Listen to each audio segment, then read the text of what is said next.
আচ্ছা, দাদা ভাইদের রাখি তো পরালাম, কিন্তু রাখিটা কিভাবে বানালাম সেটা দেখবে না? চলো সেটাই শেয়ার করি তোমাদের সাথে।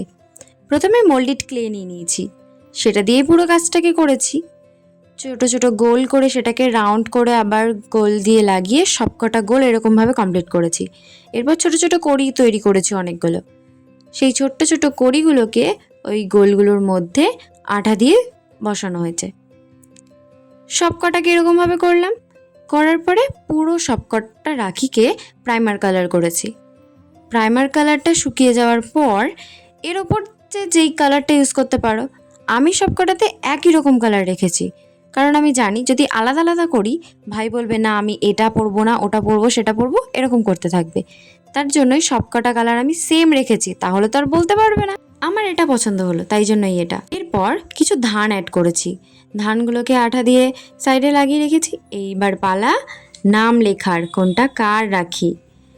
দাদা, ভাই, বোন সবার নাম লিখেছি। হ্যাঁ, আমি বোনদের জন্যও বানিয়েছি, কারণ দাদাদের পড়াই, বোনদের ভাইদের পড়াই, বোনদের না পড়ালে ভালো লাগে, ওদেরও মন খারাপ হয়, তাই না? তাই বোনদের জন্যও বানিয়েছি, সবার জন্য সেম।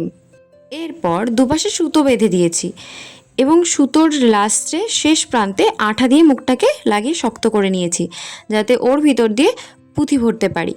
এবং পুঁথিগুলোকে আমি ভালোভাবে ভরতে পেরেছি, সুইও লাগলো না, কোনো সমস্যা হয়নি। এইবার বলো তো রাখিটা কেমন লাগছে?